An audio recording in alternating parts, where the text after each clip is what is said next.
There must be something in there. Keep on trying. If I'd known my pudding was last this long, I'd have treated it better. I'll get my other machine. Mr. Grace?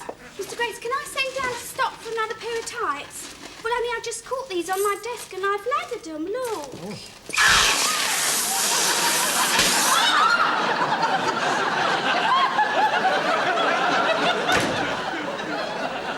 Well, that's incredible. I've never seen that happen before. No, but it's encouraging, isn't it? Yes, it is, Mr. Grace. Oh, thank you, Mr. Rumbold. Excuse me, Mr. Grace. Here are the final figures for the month. I'm afraid they're much worse than I feared, but I would point out that they are commensurate with the general trend in the trade. I put it down to uneasiness in the Middle East, the weakening dollar, plus the fact that Carter has not come up to expectations. Oh, it's Carter in bedding. No, sir, Jimmy Carter. He's running the USA. Oh, yes, you mean the underbuyer for sportswear and accessories. Well, if he doesn't come up to scratch, you'd have to tell him he's got to go. These figures are very bad, aren't they? Yes, sir, but I'm sure there's some very good reason. Yes, when I was in the fish trade, we always used to say that when a fish was bad, the head went rotten first. Who's in charge of this department? Who's in charge? I am, sir. Oh, you had any headaches lately? So anyway, this time I promised my mother faithfully I'd give it up altogether. It's not an easy decision to make, Mr. Humphrey. Oh, torture, Mr. Lucas.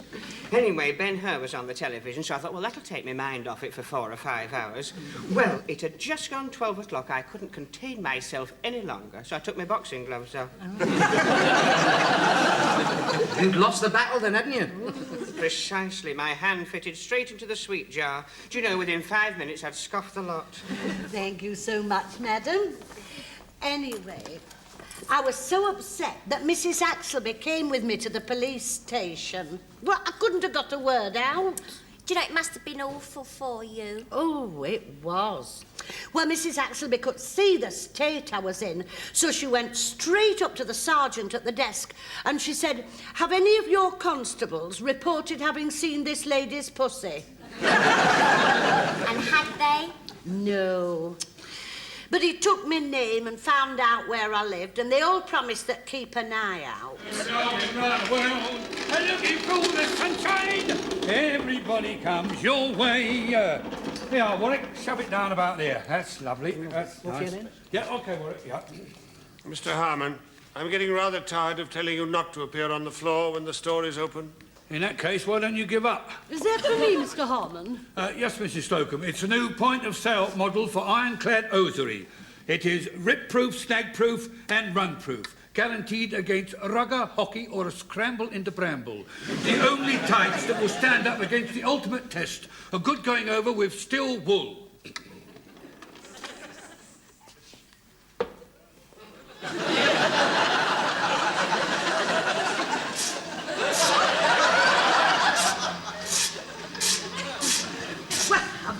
Anything so daft in all my born days. Take it away, Mr. Harmon. Mr. Goffin display will raise hell about this. If Mrs. Slocum does not like a display, she is entitled as head of her department to refuse it. And I must say that I deplore the sight of female figures without knickers. Oh, you've changed your tune since the Christmas party. I don't recall anything untoward happening at the Christmas party. Oh, you mean you've forgotten about the lift girl doing the belly dance on the tabletop? I didn't see that. That's because you was doing an impersonation of the man in the iron mask with a waste paper basket over your head. Oh, take it away. Oh, by the way, it's worked by a random timing mechanism. Oh, take it away. I'll send my senior assistant back for the other bit. Can't go, you come with me. Oh, Mrs. Slocum, I wonder if you'd mind staying behind after we close. Oh, certainly, Captain Peacock. We want to discuss falling figures. You too, Miss Brahms. Why me? My figure hasn't fallen. Captain Peacock is referring to the trade we're doing. No, more specifically, the trade we're not doing. Captain Peacock, are you free? At the moment, Mr. Humphreys. Shall I come over to you for you to sign my chit, or will you come over here? You have my permission to come over here. I've just done 6 pairs of wife fronts on account. Would you mind authenticating them? No, certainly. It's good to see, Mr. Humphreys, that you haven't lost your sales technique. Not when it comes to wife fronts. I was only saying to Mr. Rumbold this morning that smile of yours should take you a long way in life. Oh, coming from you, Captain Peacock, that is indeed a compliment. You always look so stern and forbidding. I thought you didn't like me. Well, I'm sorry if I give that impression. It's very hard to be close to people during working hours. By the way, can you stay behind tonight? No, Captain Peacock, no. My mother's,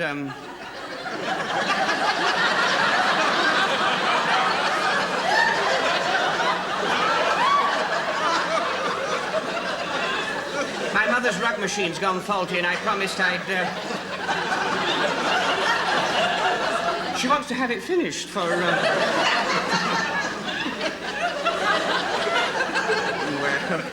Well, it's a very big rug. I don't suppose a day would make any difference. Haven't you got penetrating eyes?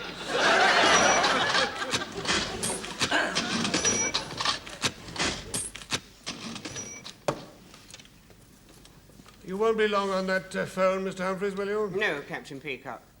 No, I'm sorry, Mother. I'm going to be late. Well, due to circumstances beyond my control. No, love, choir practice is Thursday night. I'm at work. Well, you don't have to do your rug tonight. Why don't you get on with your Battle of Hastings tapestry for the church? Oh, and while you're at it, the vicar thought that King Harold's chainmail skirt ought to be lowered about 4 inches. Well, he studies those sort of things. No, love, no, that's not where he got the arrow. No. No, love, it was in his eye. Oh, well, if you put it there, leave it. It'll just look silly, that's all. Yeah. 5 coffees and 3 teas. Which is which? The teas is the one with the froth on top. That's on account of the fact that Elsie cleans out the tea urn on a Wednesday and she's a bit lavish with the detergent.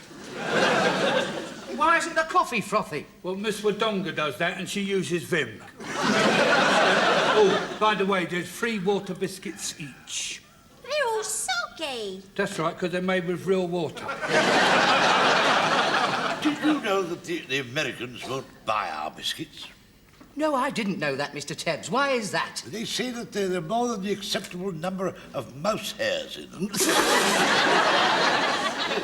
They look at them through a microscope, you know. Very finicky people. He's not serious, is he? No, there's all sorts of rubbish and bacteria in all the food we eat. Fortunately, we can't see it. Yes, you ought to look at a piece of gorgonzola cheese through a microscope. All that green stuff is full of big bugs with long, wavy arms. Don't. I've got some in the pantry. My mother's alone in the house. I reckon if a visitor from outer space came here and ate our food, they'd probably die. Well, if they saw that tea with that froth on it, they wouldn't stop here anyway, would they? And you know, they had an artist's impression of an extraterrestrial being. Ooh, it was horrible. Great big pink thing it was, with no hair, big boogly eyes and sticky out ears. Sorry to keep you waiting. That's quite all right, Mr. Rumbold, sir. We've saved all the water biscuits for you. Oh, my favourite, thank you.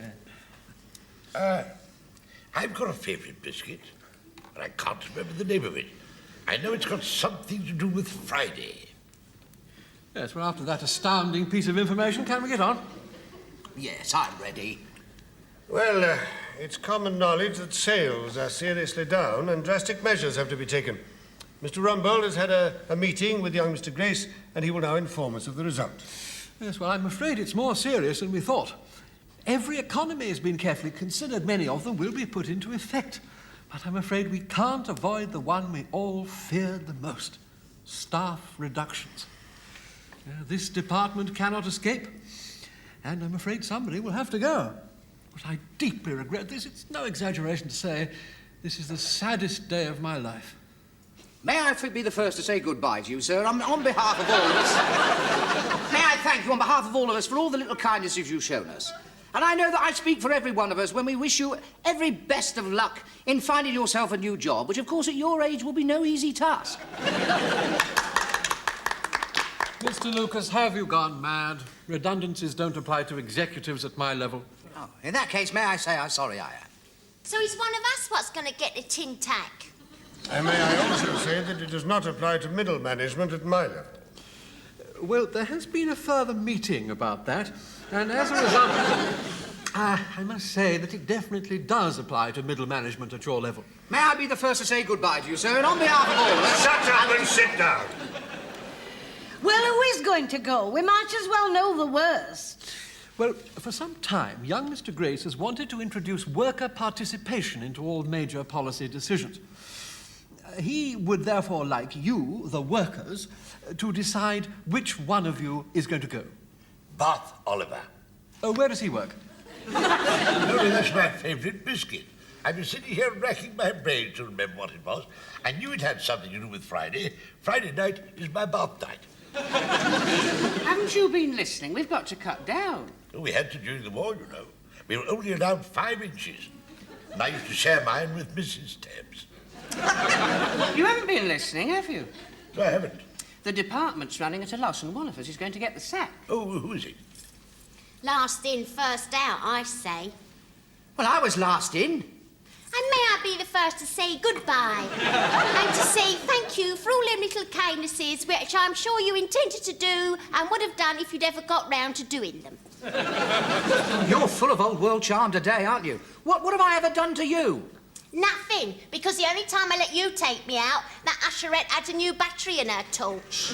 I don't see why we need a ladies' department at all. Well, I am the opinion that those who are nearest to retirement should leave now and not drag it out. Don't forget your handbag, Mrs. Slocum. Right, fairy cake. Oh! So it's all coming out now, is it? Ladies and gentlemen, please, please, sit down, Mrs. Slocum. Let us preserve the niceties.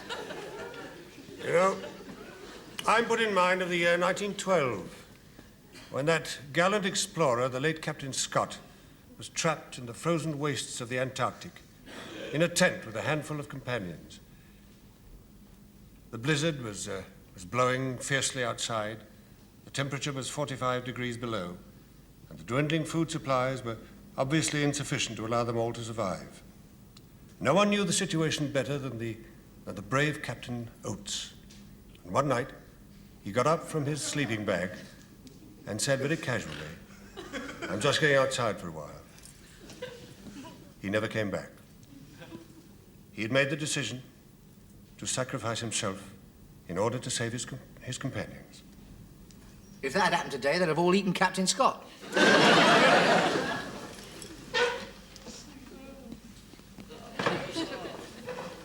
Oh, just look at that. What are you all applauding for?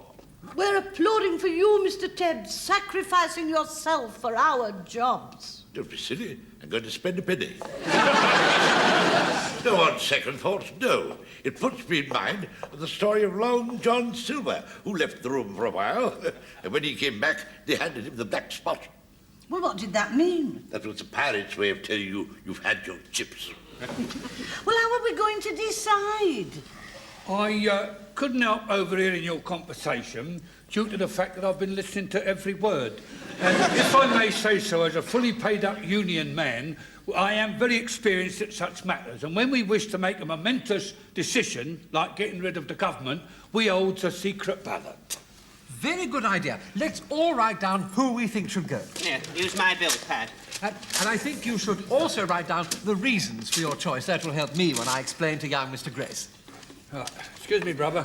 When you've cast your votes, put your votes in here and I'll be the stakeholder. And suppose we want to vote you out? You can't, because I'm the stakeholder, aren't I? May I have your votes, please? You know, it's a very difficult decision for me to make, for I have such a warm, personal regard for every one of you. It's a pity we haven't got Robin Day here, isn't it? You know, to give us a state of the parties like they do at the election. Oh, yes. Last time when he said he thought that Billy Ricky was going the other way, I nearly cut myself. Shame. Well, now, let's see what we've got. You keep the score, Harlan. Oh, gosh, sorry, okay. Now, the first name suggested for redundancy is Mr. Lucas. Reason: he was the last in, so he should be the first out. I wonder who wrote that. One against Mr. Lucas. Mrs. Slocum. Reason: because she's a crabby old cow. Who dared write that? It's written in blue pencil.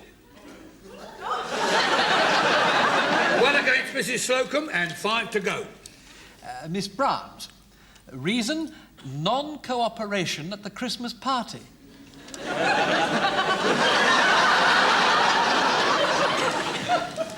Mr. Tebbs. Reason: past it. Past it? Would you say I was past it, Mr. Humphreys? Certainly not, Mr. Tebbs. There's minutes left in you. Yeah, well, let's press on, shall we? Captain Peacock. Reason: he is disrespectful to Mr. Rumbold behind his back. For instance, he holds a plate to each side of his head saying the words, "Guess who?" Signed, your devoted servant, Dick Lucas. Is this true? It's a figment of Mr. Lucas's diseased imagination. All right, then, saucers. Well, one more to go. Oh, this one just says, "Don't know," signed Mr. Humphreys. Still sitting on the fence then, Mr. Humphreys. It's that way you can see what's growing in both gardens. Well, by my calculations, it's a draw. And Mr. Humphreys failed to score. Which is unusual for you, Mr. Humphreys. Oh, it's been a most interesting experiment in worker participation. Although totally inconclusive. Not at all, no. My report to young Mr. Grace will simply say that we reached a unanimous don't know. But one thing has emerged from this very clearly. The most popular person in the department is Mr. Humphreys. Nobody wanted to see the back of him. That's unusual for me, isn't it, Mr.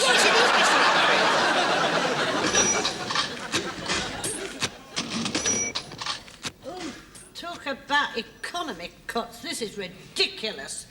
Fancy cutting our stocking allowance. Well, our legs don't look too bad now. It was a good idea of yours staying in them like this. They look better when I put the seams in. What are you talking about? We used to do it during the war. You draw a line up the back with an eyebrow pencil. Stand on that chair. And for heaven's sake, keep still. I can't bear crooked seams. Oh, that's cool. Oh, you move. What are you up to? I'm just putting the finishing touch on Miss Bronze with an eyebrow pencil. Blimey, she must have long eyebrows. She's the cat's mother. All right, then a cat's mother must have long eyebrows. They've cut our clothing allowance and we're not wearing our own gear. That's nothing. They got such low lights in the accounts department they can't see to eat their chapati. Where's everybody gone in menswear? We're having an argy-bargy in Rumbold's office. They always got their shirts issued free. I never thought it was fair. Oh, I see you've managed to hold on to your shirts then. Not entirely.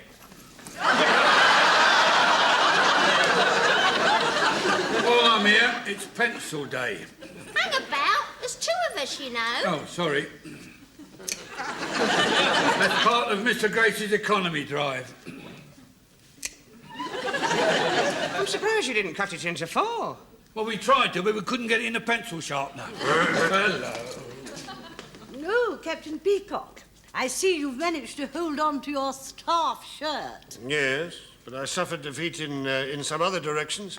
For instance, I've had to submit to a Japanese handkerchief. Oh, it looks quite nice. Well, only superficially. There's no body or stiffness in the material. It can't stand up to the least vibration.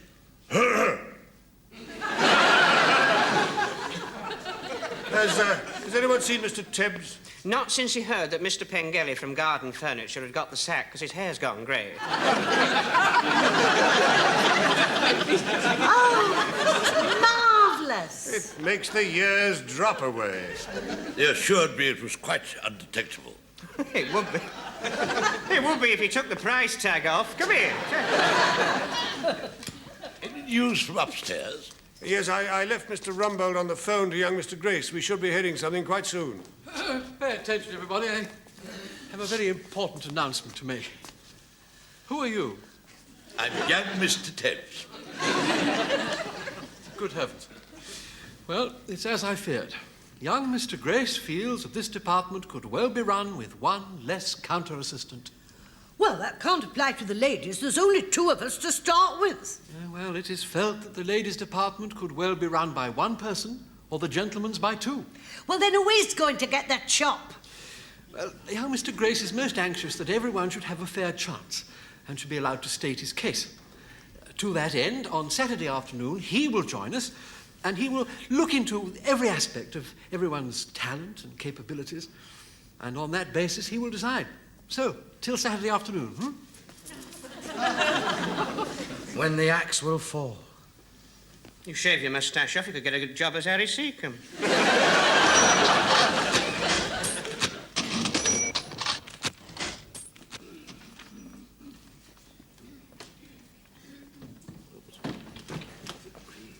What have you got there?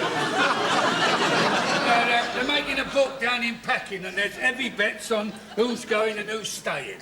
Well, you can scratch me off the list, because it's been decided after all that management at my level are staying. That's messed up the odds, because I got you down as 50 to 1 on to go.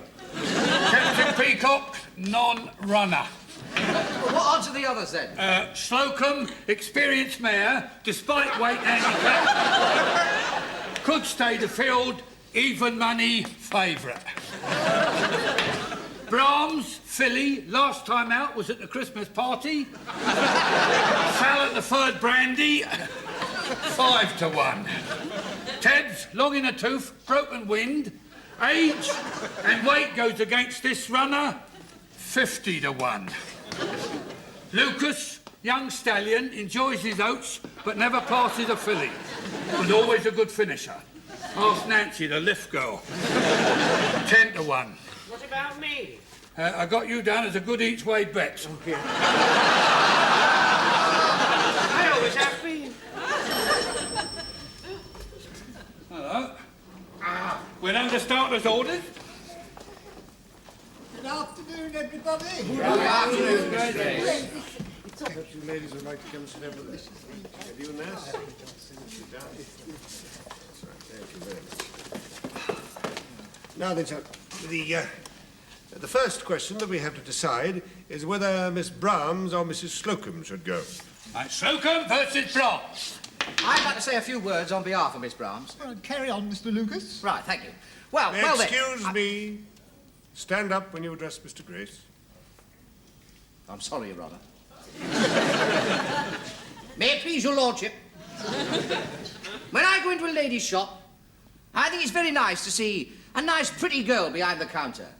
Especially if she's got long, sexy legs and big... Objection! How can you see her legs if she's behind the counter? You can stand on tiptoe.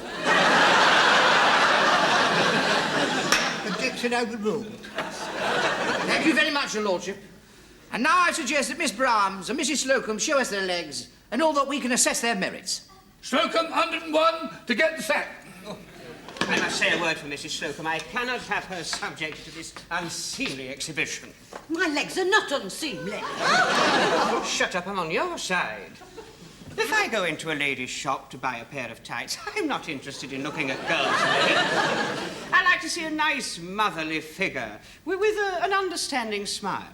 And what, may I ask, are you doing going into ladies' shops buying tights? I don't know, but if I did, that's what I'd like to see, a motherly figure with an understanding smile. The question we have to decide, Mr. Grace, is this. Do we prefer someone with a lot of experience and a little older, or someone with long, sexy legs? Well, I prefer somebody with a lot of experience and long sexy.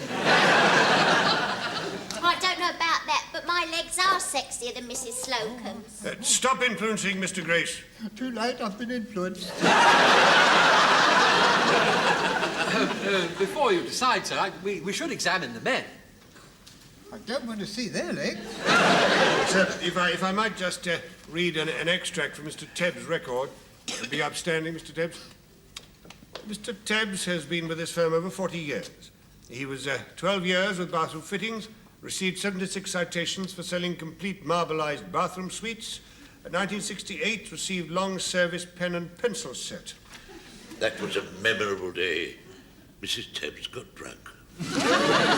Captain of Grace Brothers Bowls team, secretary of Grace Brothers Darts Club, tireless worker for Grace Brothers Benevolent Fund for distressed salespersons. 1976, after 40 years devoted service, was honoured by yourself, sir, with a tea party in the boardroom. He's had a bloody boring life, hasn't he? Enough, I've heard enough. It's been a long, glittering career. From now on, it could be nothing more than an anticlimax. I realise I must step aside and make room for a younger man to climb to the dizzy heights which I have occupied for so long. How stupid of me to try to look younger. It was only because I'd hoped to save up to take Mrs. Tebbs for a last holiday to her birthplace in Wales, for old time's sake, to bang her.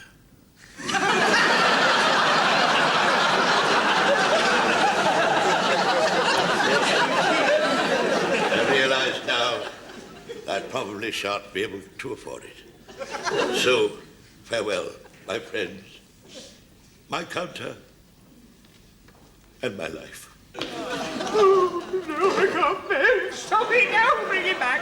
I'll go. I resign. No, I'm the youngest. I'll go. You won't either of you go because I'm going and I'm not having any argument. One of these days, I'll be his age. Mr. Grace, I resign, and I am unanimous in that. Well, if you're all going to be so noble, I'm going to resign. Quality court! Break. Come back, Mr. Tebbs. Now, let's get one thing absolutely clear. No one is allowed to resign.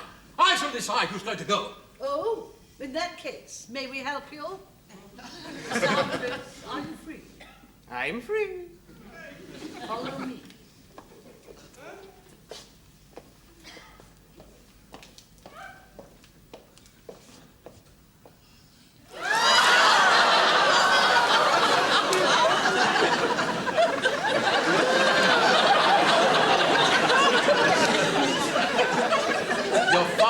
Both of you. No, they're not. I've always wanted to do that.